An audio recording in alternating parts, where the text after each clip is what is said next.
Hello everyone, ఈ వీడియోలో మనం హెచ్పిఎల్సి ఎనాలిసిస్లో ఎర్రర్స్ లేకుండా ఎర్రర్ ఫ్రీ ఎనాలిసిస్ చేయడానికి సమ్ టిప్స్ ఉంటాయి. సో ఆ టిప్స్ ఏంటో మనం ఈ వీడియోలో తెలుసుకుందాం.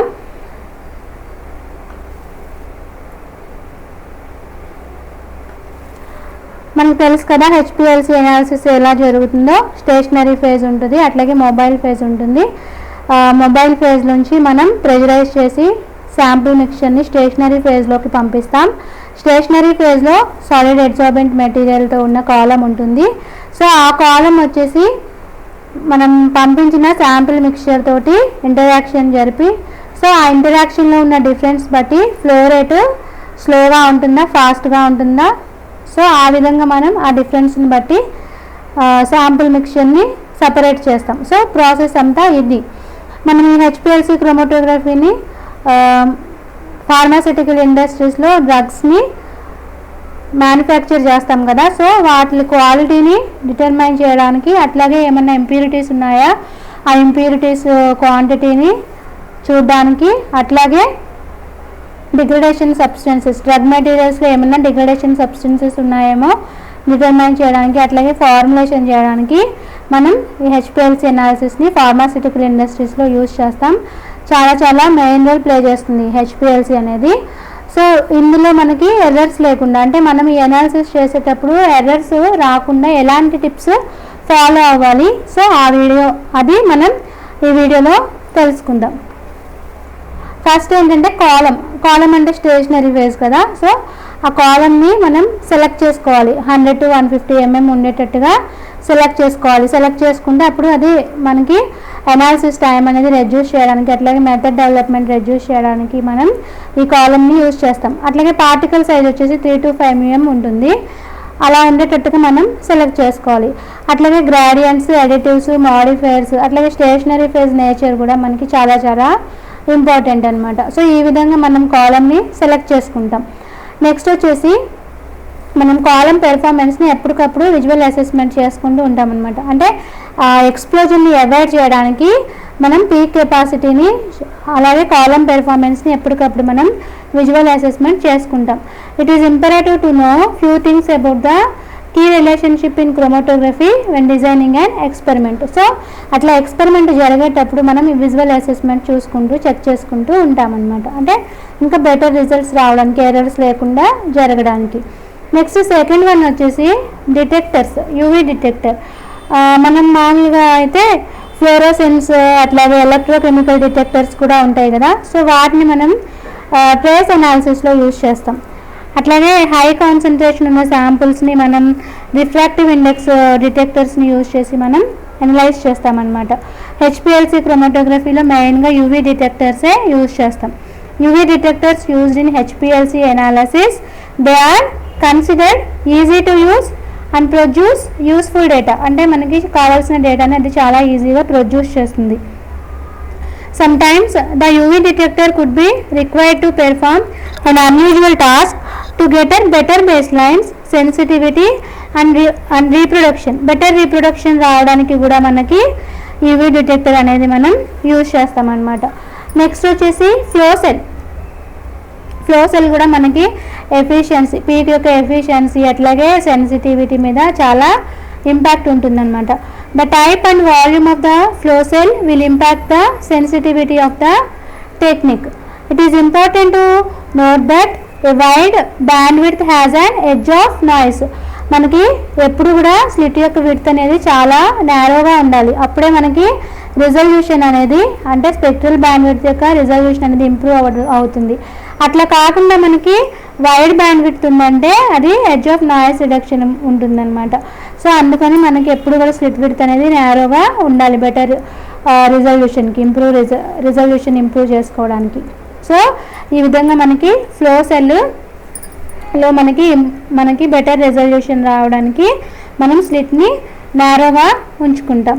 నెక్స్ట్ వచ్చేసి శాంపుల్ డైల్యూయెంట్స్ కూడా మనకి పీక్ షేప్స్ మీద, అట్లాగే రిటెన్షన్ టైం మీద కూడా ఎఫెక్ట్ అనేది చూపిస్తుంది. మనం తీసుకున్న శాంపుల్ పీక్ వాల్యూమ్ కన్నా కూడా ఎప్పుడు 15% తక్కువగా ఉండాలి. అప్పుడే మనకి ఎఫెక్ట్స్ అనేవి లేకుండా ఉంటాయన్నమాట. సో ఇది శాంపుల్ డైల్యూయెంట్స్ మనకి ఎప్పుడు కూడా శాంపుల్ అనేది లోయర్గా ఉండాలన్నమాట పీక్ వాల్యూమ్ కన్నా. నెక్స్ట్ వచ్చేసి బఫర్ సెలెక్షన్. బఫర్ అంటే మనకందరికీ తెలుసు కదా, buffer is nothing but a solution that withstands a difference in the pH. It is an aqueous solution that comprises equilibrium of a mixture of weak acid and strong base. So మనకి strong యాసిడ్కి అట్లాగే week బేస్కి మనకి ఈక్విలిబ్రియంగా ఉంటుందన్నమాట ఈ buffer అనేది. మనం ఈ బఫర్ని కనుక రాంగ్గా సెలెక్ట్ చేసుకున్నాం అనుకోండి, అప్పుడు మనకి it required to add greater concentration, అంటే గ్రేటర్ కాన్సన్ట్రేషన్ అవ్వడానికి ఛాన్స్ ఉంటుంది. అట్లాగే మనకి రోబోస్నెస్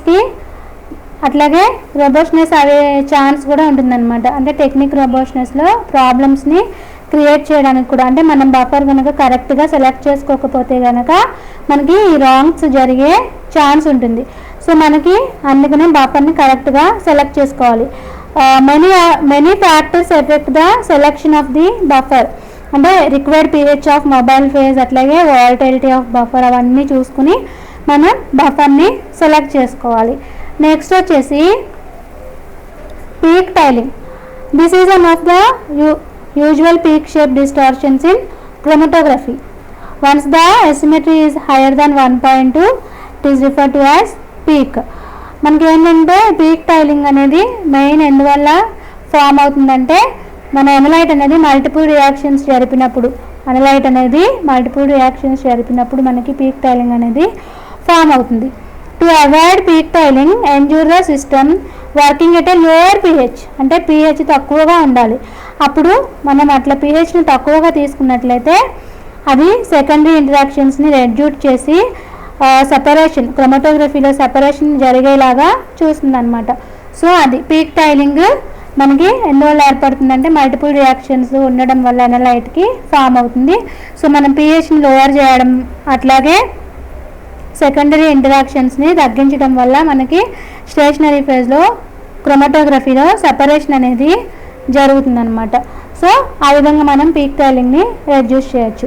నెక్స్ట్ వచ్చేసి హౌ టు సాల్వ్ రోబోస్నెస్ ప్రాబ్లమ్స్, అంటే రోబోస్నెస్ ప్రాబ్లం ఉంటుంది కదా, సో దాన్ని ఎట్లా సాల్వ్ చేయాలి. To check the gradient profile to know if the gradient has been inputted properly, అది సరిగ్గా ఇన్పుట్ చేసామా లేదా చూసుకోవాలి దాన్ని మనం. అట్లాగే any alteration in the gradient well volume is taken care of. As soon as the checks are done find out the element composition, అంటే ఆ ఎలిమెంట్ కంపోజిషన్ ఎంత ఉందో కూడా మనం చూసుకోవాలి. This can be done by making a new set of the element. మనకి organic modifier concentration కూడా మనకి సమ్ టైమ్స్ ఎఫెక్ట్ చూపిస్తుంది అనమాట. సో అందుకని మనం ఏం చేయాలంటే ఎగ్జాక్ట్ ఆర్గానిక్ సాల్వెంట్ కరెంట్ ప్రపోర్షన్లో ఎంత ఉందో మనం దాన్ని తెలుసుకోవాలన్నమాట. So as to know the exact organic solvent that is applied in the current proportion. So ఆ విధంగా మనం రోబోస్నెస్ ప్రాబ్లమ్ని సాల్వ్ చేస్తాం. నెక్స్ట్ వచ్చేసి రిటెన్షన్ టైం షిఫ్ట్. మనకి రాంగ్లీ ప్రిపేర్డ్ మొబైల్ ఫేజెస్ ఏం చేస్తాయంటే రిటెన్షన్ టైంలో స్విఫ్ట్ చేంజ్ని కల్పిస్తాయి అనమాట. Wrongly prepared mobile phases to bring about a swift change in the retention time. So మనం అందుకని చెప్పేసి ఎప్పుడు కూడా ఐసోక్రోటిక్ మొబైల్ ఫేజ్ని మనం మెజరింగ్ సిలిండర్లో ప్రిపేర్ చేయకూడదు. అట్లాగే do not apply organic to aqueous to get volume.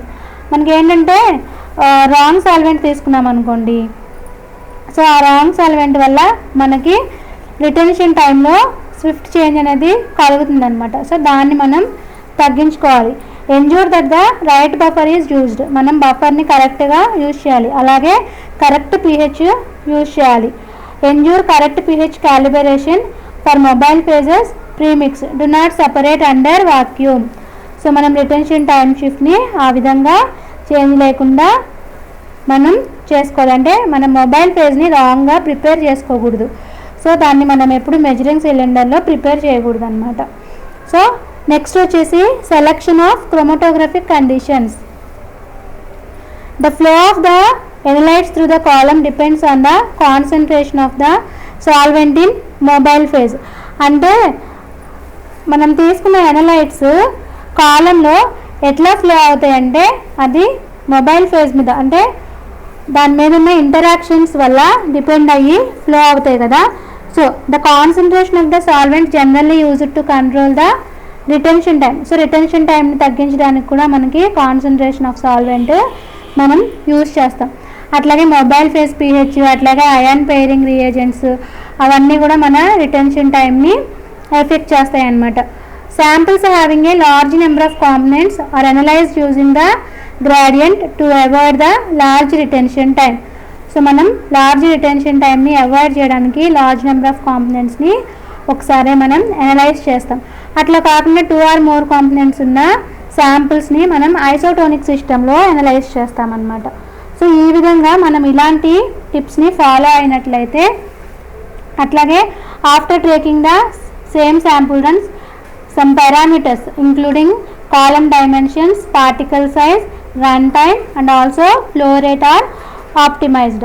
So ఇవన్నిటిని మనం ఎప్పటికప్పుడు చెక్ చేసుకుంటూ మనకి ఎర్రర్ ఫ్రీ అనాలిసిస్ జరగడానికి మనం ఈ టిప్స్ అన్నిటిని కూడా ఫాలో అవుతూ ఉండాలన్నమాట. It is done to get the best resolution and minimum run time. So I hope you understand guys. Please subscribe my channel. Thank you.